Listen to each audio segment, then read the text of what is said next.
everyone. We have today Tal Brody. Tal Brody earned his international acclaim as Israel Mr. Basketball and international Goodwill ambassador, using basketball to help develop relationships with many nations. Brody was the number 12 overall pick in the 1965 NBA draft, but chose to play professionally in Israel for Maccabi Tel Aviv, which led to the 1977 European Champions Cup title. Tal Brody made Aliyah to Israel after the 1965 7th Maccabiah Olympic Games and became one of the most honored new immigrants in Israel's history, receiving at the age of 34 the highest civilian honor, the Israel Prize, for his unique contribution to Israeli society. He was selected to light the torch on Independence Day. He ran with the torch, opening up the 9th Maccabiah Olympic Games, captained Maccabi Tel Aviv during the European Basketball Championship, and was chosen as one of the top 10 immigrants that influenced Israel by the New York Times. Tal Brody was also selected to the Jewish Sports Hall of Fame, and last year in the Knesset Parliament was awarded the Lifetime Achievement Award. Tal served in the US Army as well as the Israeli Army, played for the US national team in the World Championship and Israeli national team. Today, Tal serves as Israel Ambassador of Goodwill, and last year he was awarded the Ambassador of Friendship to the People's Republic of China, Shandong province. Today, Tal Brody is joining us from Israel, where he resides. Tal, thank you so much for being here. You are my childhood legend, my hero. I'll never forget the 1977 game. I told my father that I'm interviewing you today. And I told Karen's son, who is a basketball player, and if you think I'm excited, they both wanted to come to the studio. And I told my dad and everyone, you guys cannot come to the studio. It's our show, because they would take over the show because they wanted to speak to you today. You don't understand. Maybe we'll invite you to dinner and you can come to our house when you're here in LA so you can meet everyone. Oh my gosh. We are so excited and honored to have you, Tal. You are a legend. Everyone in my family is a basketball fanatic. My son aspires to be a professional basketball player. That's his dream. That's what he does. I've spent countless hours on basketball courts watching games, and he's just a super fan of yours, and so is my entire family. And thank you for being here. Thank you. First of all, you're very good recruiters. We should take you from Maccabi Tel Aviv to recruit some basketball players over there. So, yes, you should take my son. So I wanted to welcome you to Yentas in the City, and I wanted to start off by asking you our first question. I wanted to ask you if you could please take us back in time when you were selected as the 12th overall pick in the 1965 NBA draft. You were a graduate of the University of Illinois, and you get drafted to the Baltimore Bullets, which is now the Washington Wizards. You chose to go to Israel and play there instead of playing for the NBA. I want to try to understand how a young man from New Jersey made this decision. You literally were living the life that almost every Jewish and non-Jewish young man and athlete could only dream of. Could you help us understand your thought process? I'll tell you, after I explain, I think it's very easy to understand. First of all, being brought up in Trenton, New Jersey, in high school, we took the New Jersey State Championship 24-0, and I was offered about 40 scholarships, and I chose the University of Illinois, which was just finishing it was called Assembly Hall, now it's called the State Farm, for $16,618 a game in the Big Ten Conference. And Harry Litwack from Temple University, which had great teams at that time, when he came to recruit me, he says, look, Tal, come to Temple, you can be a big fish in a little pond. And all the time I wanted to reach out to see how far I can go with basketball. And my dream was to play in the NBA, of course. And I replied to Coach, coach of Harry Litwack from Temple that I like to try to be a big fish in a big pond. And that was more of my philosophy, basically carrying on in life, to try to achieve the maximum what you can achieve. And Illinois, I was very fortunate. Our team was number 3 in the nation. We won the Big Ten title. We came into Madison Square Garden. We won the Holiday Festival. We went to University of Kentucky, the Kentucky Invitational. I had great teams. Even Pat Riley, the former coach of Los Angeles Lakers, he was a player at that time at the University of Kentucky. We played against each other. I talked to him, by the way, when he came to Israel, and Mayor Bloomberg received the Genesis Prize. And he still remembers one of the few games that they lost was against the University of Illinois. We beat them in Kentucky. So when finishing Illinois, okay, I was very honored and to be selected one of the 10 best players in the United States. We all signed for, at that time, for about $12,500 a year. Oh! So finance wasn't the same. To be the 12th in the draft today, you're signing for about $4 million a year. No cut contract for 2 years straight. And if you go for the 3rd and 4th year, if you make for renewal of your contract, it could jump up to $8 million a year. Right. So I went through the rookie camp, and they got me a nice apartment near Johns Hopkins University. And all of a sudden, I get a letter to go to the 7th Maccabiah Games in Israel. And I never been out of the United States. And we knew at that time, growing up in the States, before the 6 Days War, there wasn't any television in Israel. You know, so you as a youth growing up in the States, you didn't really know about Israel, only from going to Hebrew school on Sunday 1 time a week and learning from the Bible about the camels and the sand, and, you know, going through the Judah Maccabee, you know, fighting the There was no birthright back then. No. Exactly. You know, so it wasn't. In fact, there wasn't any type of Jewish organizations traveling like today. That's for sure. So that trip going with the U.S. Maccabi team to Israel basically changed my life when Maccabi Tel Aviv, after that whole Maccabiah unbelievable experience, all of a sudden seeing Jews that are speaking not only English, but Italian and Spanish and Portuguese. And at that time, the Maccabiah Games was only 25 countries and only 1,500 Jewish athletes. Now, you can really appreciate what's been happening within the Jewish community as far as athletes are concerned.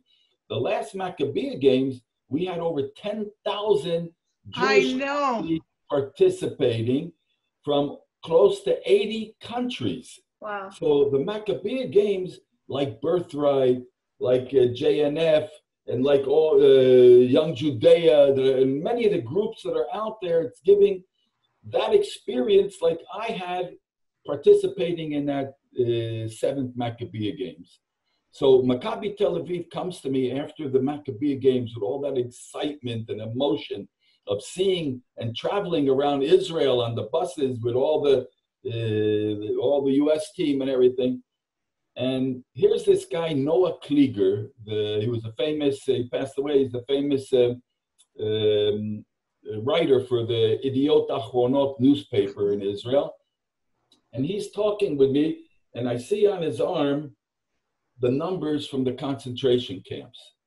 And that brought me back, first of all, when he asked me to come to Israel.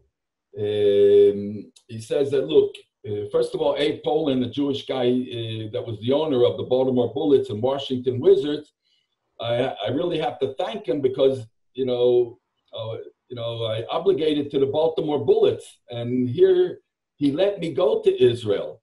And that was the biggest thing that happened, that he let me go to the Maccabiah Games for 2 weeks, although I did say I'm coming back after that.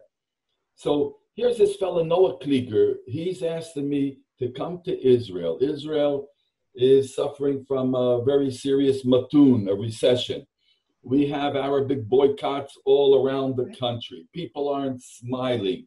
And a guy like you that would come to Israel for a year, I'm here 54 years, but for a year, would help change the whole mood of the country, to give it spirit and to make it proud. And I'm looking at his arm all the time, and that reminded me, being a youth in the 60s and growing up in the States, all we saw in the movies, going to the movie theater, was about World War II, about what happened to the Jewish communities and then what the Nazis did.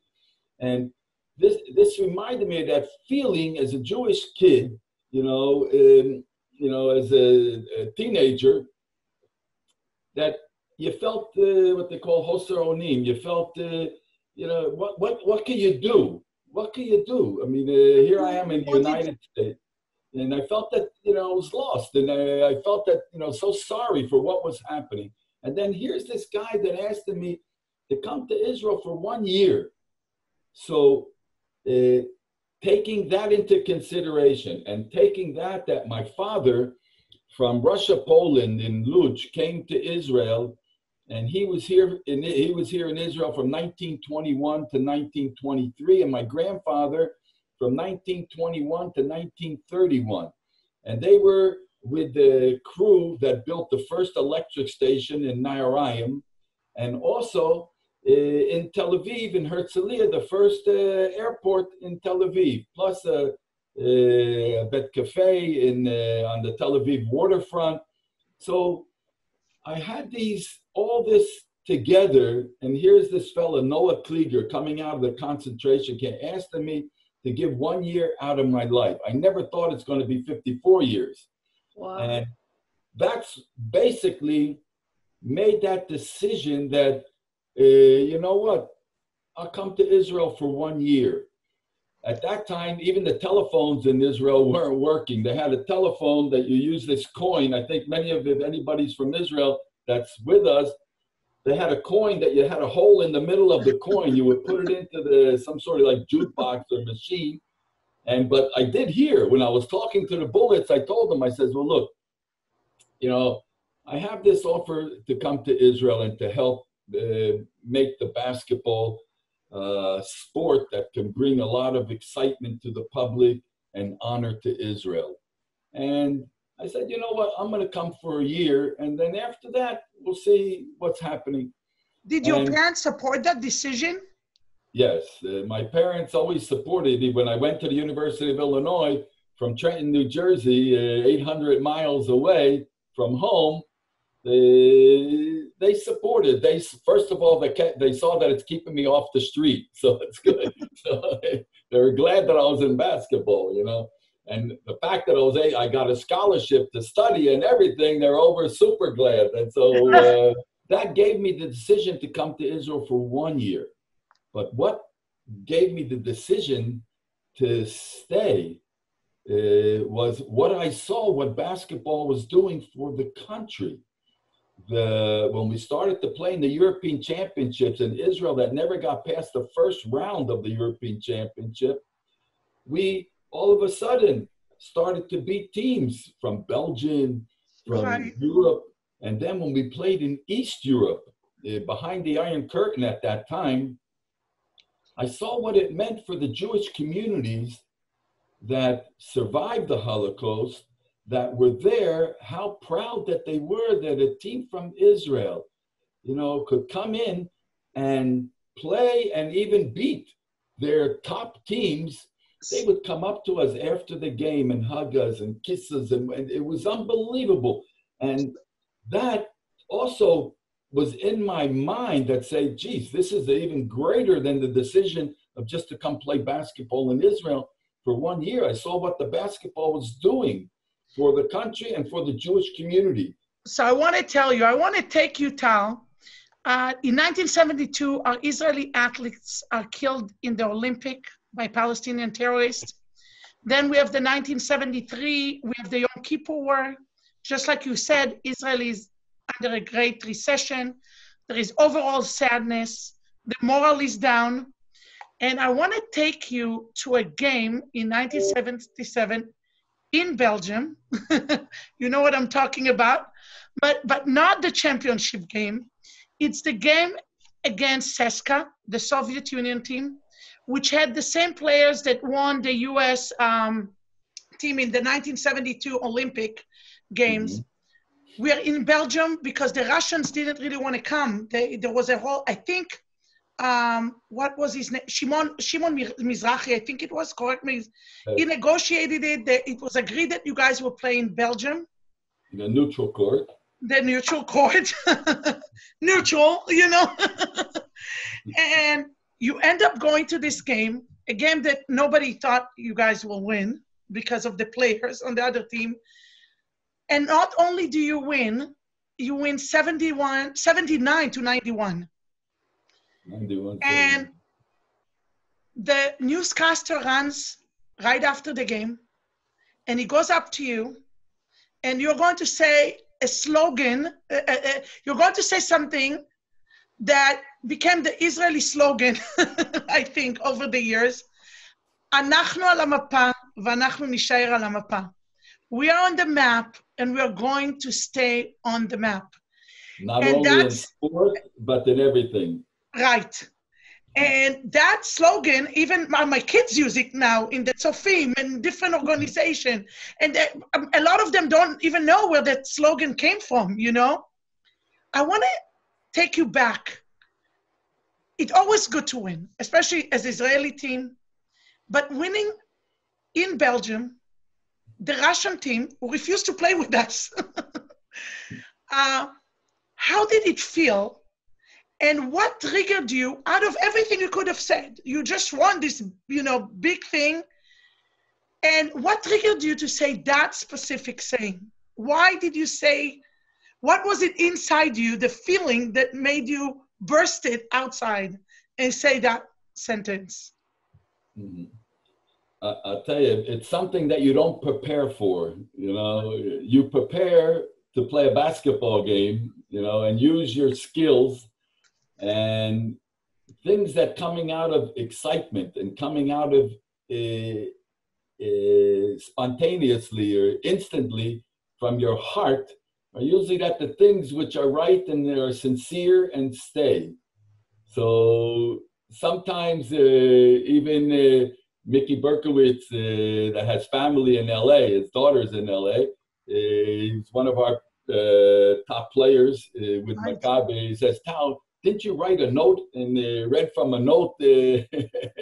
How did you come out with this saying, you know?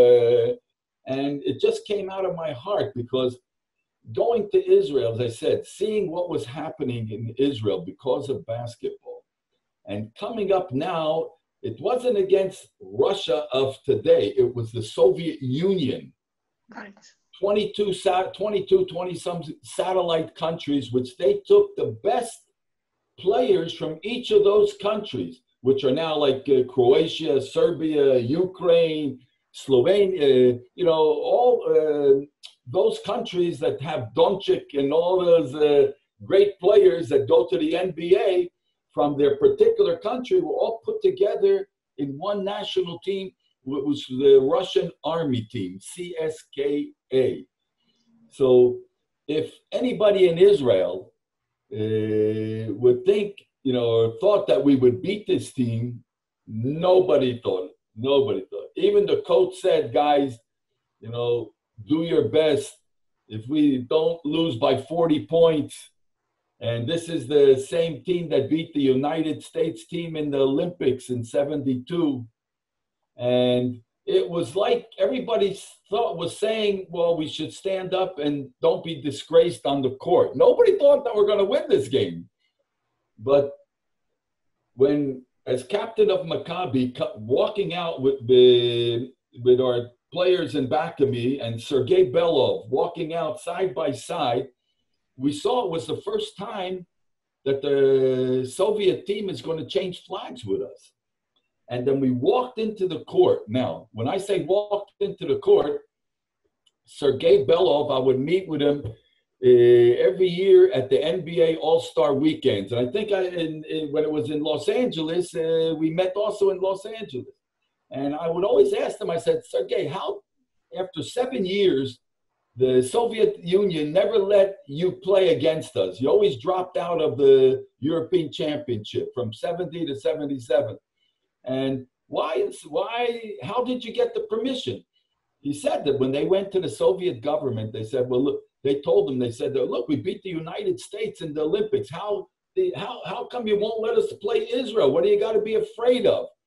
So that's when they said, like you said, they said, okay, not in Moscow, not in Tel Aviv, choose a small court that nobody would take notice of the game. So they chose Virton, Belgium. Nobody knew where it is, Virton, Belgium, near the Luxembourg border. A small gymnasium. Now, walking out, our team to the floor, carrying the Israeli flag, Sergei Belov with the Soviet Union flag. We were so inspired because within 500 people, 498 got into that gymnasium with Israeli flags. They were singing Chavenu Shalom Aleichem, Am Yisrael High. The spirit was unbelievable. The Russian team or the Soviet team, they were shocked. They saw the Israeli flags. They didn't know where they were. They thought that they were in Belgium, but it looked like they were in Israel, you know? So basically, that led up to the spirit of the game. And that's why we played above and beyond what we thought we could do. As sportsmen, you don't go into an event thinking you're going to lose, but, you know, we know that we had a difficult task to win. You know, one thing I remember about your film the most, because I watched it a while ago. I'm going to watch it again after this interview. But one thing I remember doing that game, just like you said, it says a lot about us as a country, because out of all songs, they sang, Yaseh Shalom. There will be peace. And when I remember out of the whole film, the film was a great film. It touched my heart. I cried a couple of times. But I think if I remember one thing about that just triggered my thinking was that song while watching the players and the people singing that song. And I said, you know, that says a lot about us. We are perceived as people of war, unfortunately, but we are really people of peace. Because out of all songs, you know, most countries would be very angry that, you know, Russia didn't want to play with them. We would sing other songs that are just pro-Israel. But instead, without planning it, the people there sang Yaseh Shalom, Shalom Aleinu, you know. So I thought that was very touching to see. You know, Eti, I'm 54 years in Israel, and I see my children, and I see my grandchildren educating in the school. None of the children in Israel are brought up to be, you know, to hate the Arabs, to hate the Muslims.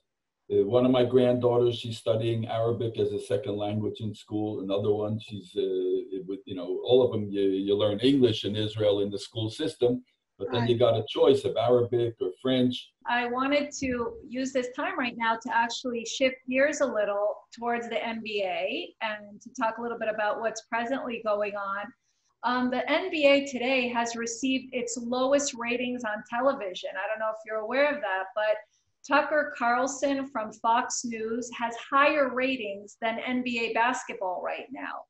And my guess is that most spectators do not want to see politics mixed with their sports. 100%. You know, the Black Lives Matter written on the basketball floor and the ballers wearing jerseys with personal messages.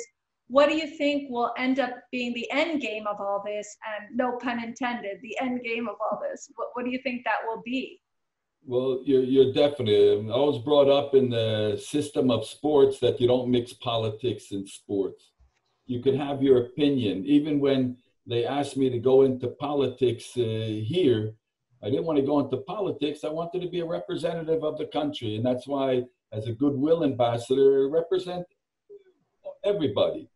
So it's not only that Black Lives Matter and that it's all lives matter. I was very happy to see Abdul Jabbar from Yeah. the former Lakers and Charles Barkley. Right. And, you know, and to stand up against some of the athletes that came out, because the Black Lives Matter, if they have that program and you understand what the goal is, that's great. Even the Jewish community support it, but not let other organizations come in and carry signs, anti-Israel, anti-Jewish, anti-everything, and they're letting other people hijack the whole thing. This is something that I'm very curious about. In your documentary on the map, it was mentioned that Moshe Dayan wrote you a note that he asked you to come to Israel. And I never knew that. You know, I knew a little bit about the background of how you came, you know, Ossie Perry. I knew a little bit, but I didn't know the history behind it.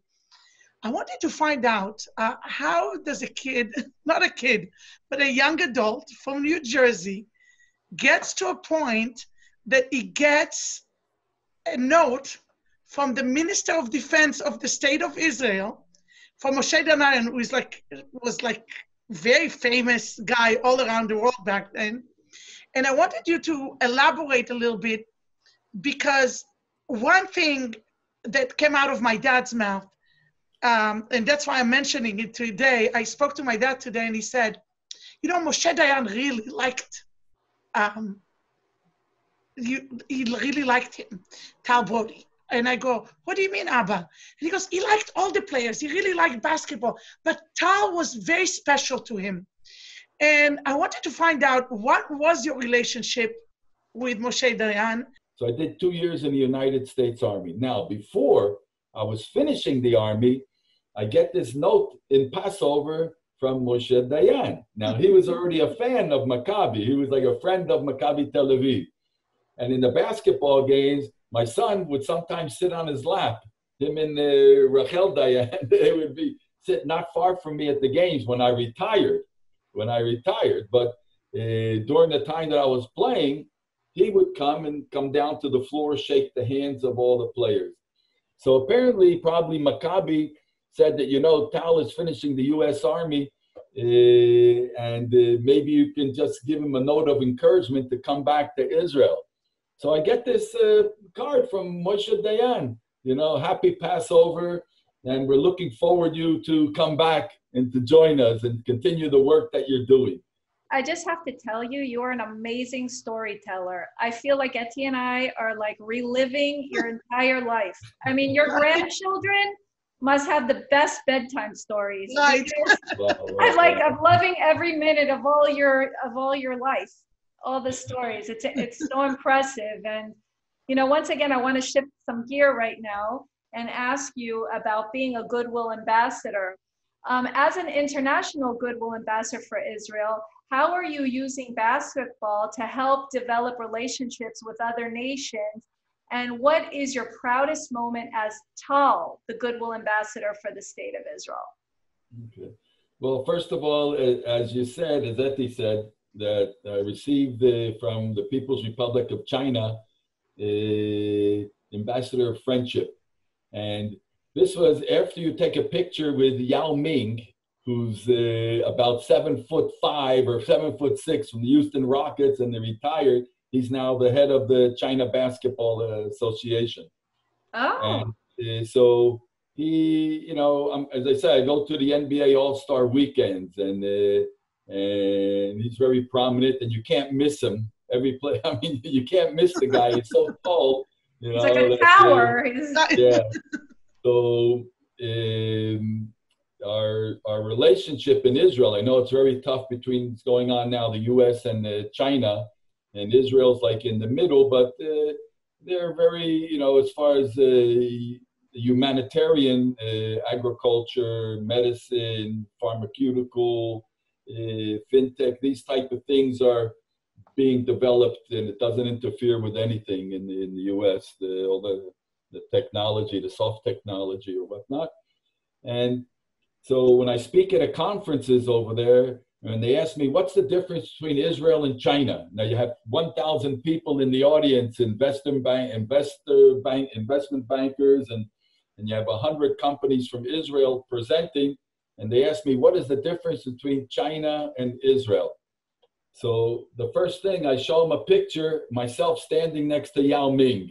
And I tell them, that's the difference. I should have showed you the picture, you know, but I come up to his arm like this, you know.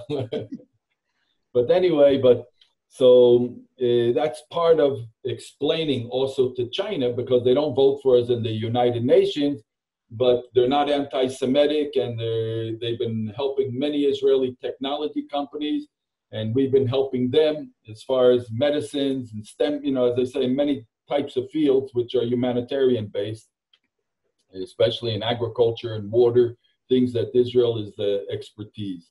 As far as the US, it's going basically a lot to the Christian communities, the African American communities, many of the universities from the East Coast out to UCLA on the West Coast, and in between Yale, Harvard, and wherever, and basically telling my story about why I immigrated to Israel, why did I stay in Israel, and you know, like, you know, how is the life in Israel, which people don't know, you know, and especially when on the college campuses, when I'm answering questions, is Israel an apartheid state?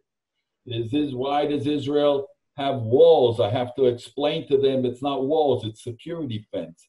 And I have to go back and give them information that since the first Intifada, we lost 1,708 Israelis, Jews, Christians, Muslims, Druze, through suicide bombing on buses, because we had open borders.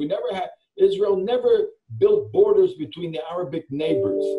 Only Jordan, after 1948, until it was unified Jerusalem, they built a border between East and West and Jerusalem. That's why they still call it East Jerusalem, West Jerusalem. We look at it as united Jerusalem as it was. So they're the ones that built fences. But since these suicide bombers had been coming in through Kalkilia to Netanya, and buses and hotels and bus stops and whatnot, we were forced to build a security fence. And that's what I explained to the students, because they don't know. Before we're going to close out, I wanted to ask you, what would you say to the thousands of young men and women, for that matter, that are living and breathing basketball on the various courts in America and around the world, about fulfilling their dream of becoming a basketball superstar such as yourself? What advice would you give to them before we close out? Like in Israel, you start out with, we have like the Biddy League, you know, we have, they call it Katzal in Israel, the Biddy League. So you start out with a base. If you miss Biddy League, then you go up to Nayarim, Nayarot, Nayarim, Noer, Nayarot. So you have all the leagues coming up. The main thing is to get a good coach and training. But the first thing you need is a desire to play, a desire to win. And you have to, with that desire, you have to give up some things in life. You know, in any profession, you have to make a sacrifice to get there. In Israel, when I came to Israel, from 16,618 at the University of Illinois, all the games were outdoors. We would get rained out after the halftime. I would have to play in sandstorms or in cold outside in Jerusalem in the winter. Today, in Jerusalem, we have 11,000 seat stadium. In Tel Aviv, 11,000 seat stadium. So the conditions in the United States are great. You have all the things that you need. Whether in all sports, in all professions, you have the internet that you can learn from. If I have a problem with my iPhone, I talk to my granddaughter at 4 years old, and she helps me out. You know, the kids today. By the way, Tal, how many grandkids do you have? 10. Oh, bli ayin hara. Oh, wow, beautiful.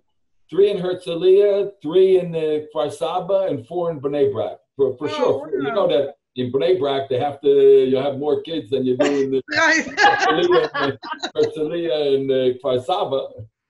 And that's not I want to ask you a question before we end the show.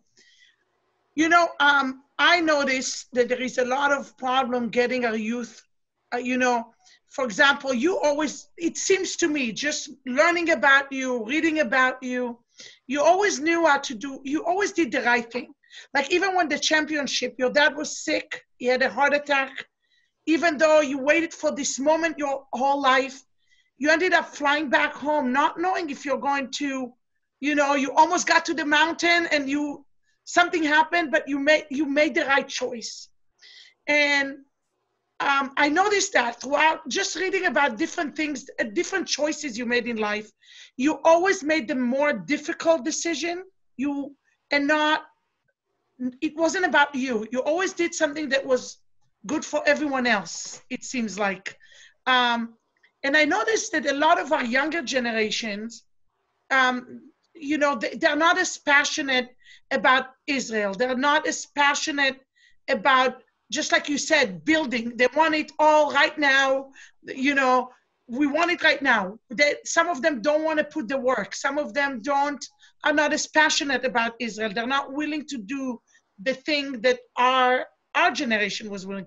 How do we get the younger generation to be passionate about Israel, to be more passionate about, it's not about them, but about doing the right thing, that there are things bigger than just ourselves?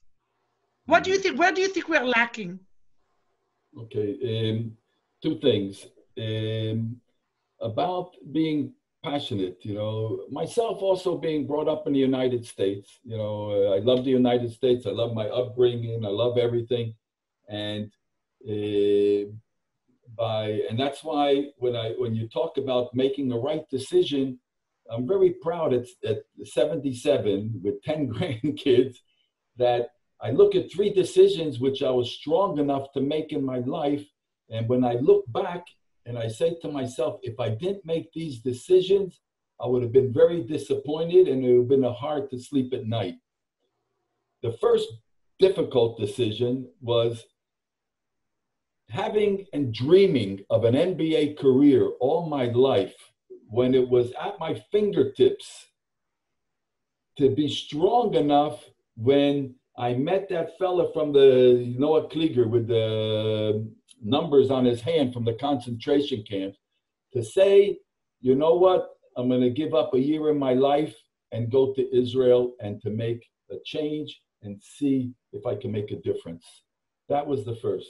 The second was after my second year, when I went to make Aliyah, to be strong enough and say, okay, I'll make Aliyah, but at that time, academics weren't called up to the army.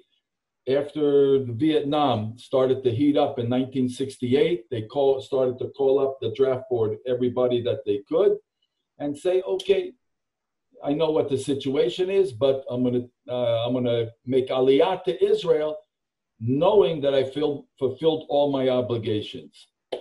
Did 2 years, finished. And the third was right as the challenge of bringing Israel to a European championship, again, was at my fingertips. The team was ready to go to Belgrade, where the final was going to take place.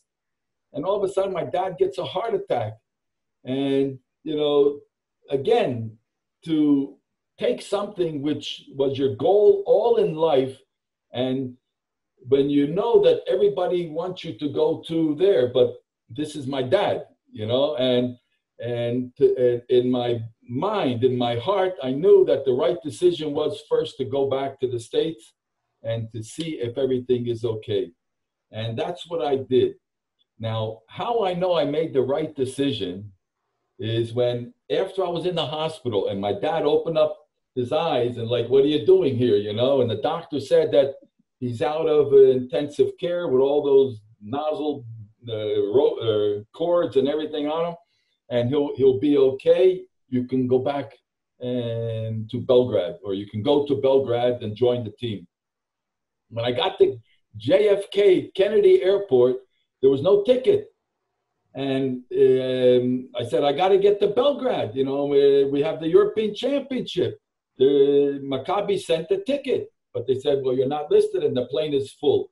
Now, I think this was something God, Elohim, Hashem, Hashem נתן לי הטבה, זה שאני, you know, that gave me like a bonus. It gave him. It gave me a bonus because when I asked for the general manager of the Yugoslavian air transport at the airlines, whatever it was, JAT Airlines, the guy, Thomas, he remembered me from the 1970 World Championships. I was playing with Billy Walton, who was a great player with the Lakers. We were roommates together with the U.S. team. That he remembered that I got the MVP in the games against Czechoslovakia and Cuba before we went up to the finals in Belgrade. And I told him what the situation. He knew that the European Championship was taking place in Belgrade and in Sarajevo.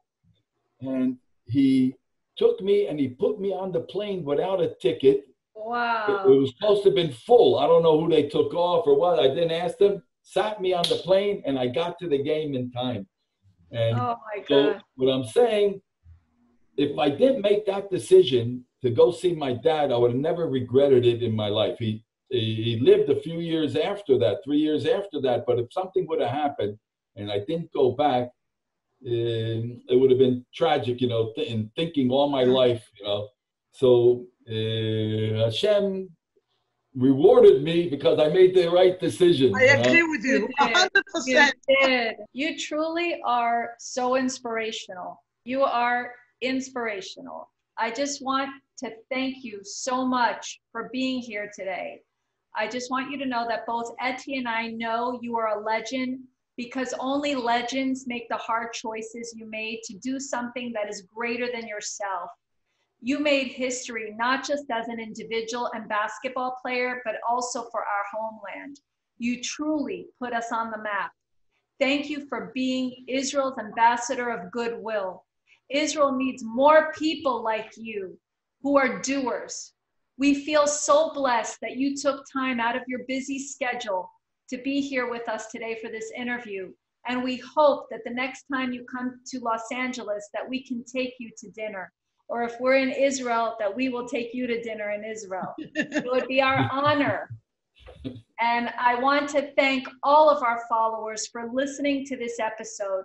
Please remember, you can also follow us on Facebook, Instagram, Twitter, TikTok at Yentas in the City. You could also write to us at dearyentas@gmail.com. We would love to hear from you and answer all your letters on our weekly advice column. We also want to thank our team, Sharon, Shimmy, David, for all the behind-the-scenes work to bring you this episode. We highly recommend the movie On the Map. You could get this movie on Amazon. Lastly, we'd like to thank our sponsors, Soft Smart Systems International and Conquest Realty Investments. We really hope you enjoyed this episode.